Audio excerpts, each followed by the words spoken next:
All right, welcome to The Explainer. Today, we are diving deep into a challenge that every single one of us faces when we can't run a perfect experiment. How do we get our messy, observational data to tell us the truth about cause and effect? We're going to explore the theory, the practice, and the philosophy of balancing weights. Okay, so this is really the heart of the matter, isn't it? In the real world, the customers who see your new marketing campaign or the patients who get a new drug, they're almost always different from the ones who don't. So the big question is, how in the world do we adjust for all those pre-existing differences to figure out if our intervention actually worked? So here's our game plan. We'll kick off with the why, the core problem. Then we'll look at two major schools of thought on the how, find a really cool hidden connection between them, and finally, get into the nitty-gritty trade-offs you're going to face in your own work. All right, first things first, we have to talk about confounding. Because if we don't get a handle on this, let's be honest, any causal claim we try to make is basically built on sand. You know the drill. Picture a job training program. The folks who eagerly sign up are probably super motivated, right? But here's the kicker.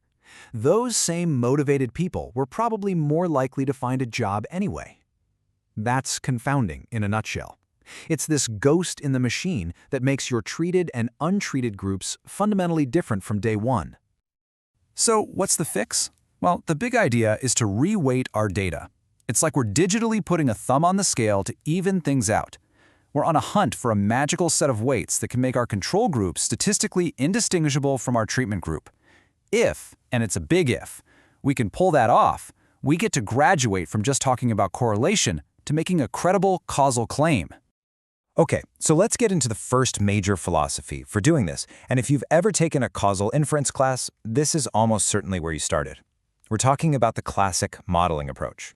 So you've really got these two dominant camps. On one side, you have the modelers. Their whole game is to perfectly model the process of how people ended up getting the treatment. They ask, what's the probability this person got treated, the propensity score. They model that, create their weights, and kind of cross their fingers that good balance will just pop out at the end. But then you've got the other camp, the balancers, and they are way more direct. They say, you know what? Forget modeling the journey. Let's just focus on the destination, perfect sample balance. And this quote just nails the fundamental weakness, the Achilles heel of the modeling approach. You are essentially betting the farm that your model, whether it's a simple logistic regression or some fancy machine learning algorithm, has perfectly captured reality.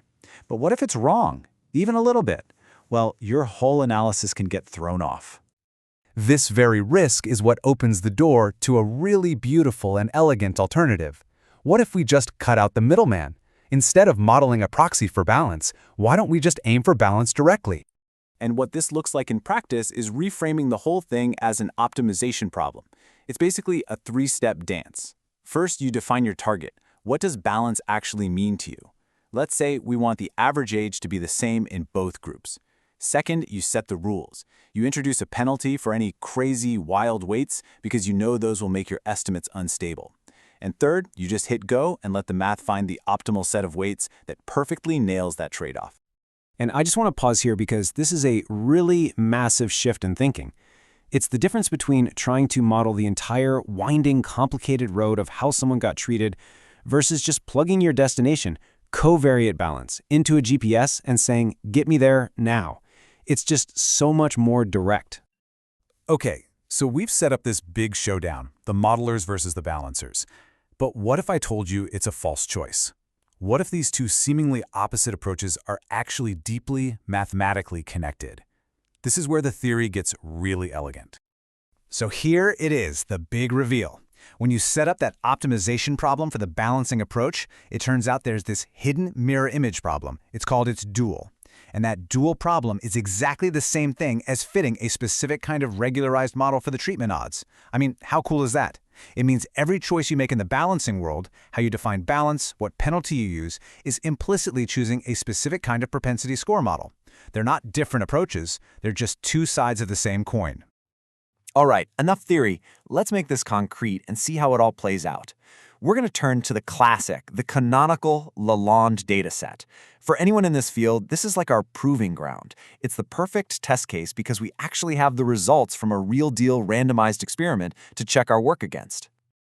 And if you just look at the raw observational data, wow, it is a total mess. I mean, the two groups are from different planets. The people who got the job training are younger, much more likely to be black, way less likely to be married, and were making almost nothing beforehand. A naive comparison here would be completely, utterly misleading. But now, watch what happens. We apply our balancing weights and boom! Look at that chart.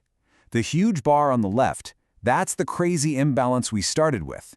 And those tiny little bars on the right, that's after we've worked our magic. The imbalance just plummets. We have effectively made these two very different groups comparable. But you knew this was coming, right? There is no free lunch in causal inference. Achieving this beautiful, near-perfect balance comes with a price. And this brings us right to the central, fundamental trade-off that every single one of us has to wrestle with. And that price is our effective sample size, or ESS. You can think of it as just a measure of your statistical power. So look at this. We start with almost 2,500 people in our control group. But as we get more and more aggressive with our balancing, trying to match on more complex things, look what happens. The ESS just craters. It goes from 2,500 down to what, 41? That is a massive hit to our power. So here it is, plain as day. By forcing our data to balance, we are slaying the dragon of bias. But to do it, we often have to give a ton of weight to just a few people in our control group, and that makes our final estimate really shaky. It inflates the variance. This is the classic, textbook bias-variance trade-off playing out right here in our weighting design. And just when you thought you had a handle on it, the trade-offs keep coming. There's another huge decision you have to make. Are you going to allow your weights to go negative? It sounds like a super technical detail, but trust me, it has massive implications. So here's the deal. Allowing negative weights can often get you a better deal on that bias-variance trade-off. But what even is a negative weight? It's a weird concept. You're basically creating a synthetic control subject by subtracting information from other people. You are officially extrapolating, going beyond the support of your data, and that means you are once again making a big bet that your modeling assumptions are correct. Okay, so even after all this careful, painstaking work, some tiny bit of imbalance might be left over. This is where we often add one final layer, a technique called augmentation. It's basically a final bias correction step that uses a model of the outcome itself to clean up any leftover mess. And this brings us into the really powerful world of doubly robust estimation. And this chart, this is the whole payoff right here. That naive, unweighted estimate is not even in the right ballpark. Then we apply our balancing weights, whammo. We get so much closer to the true experimental benchmark.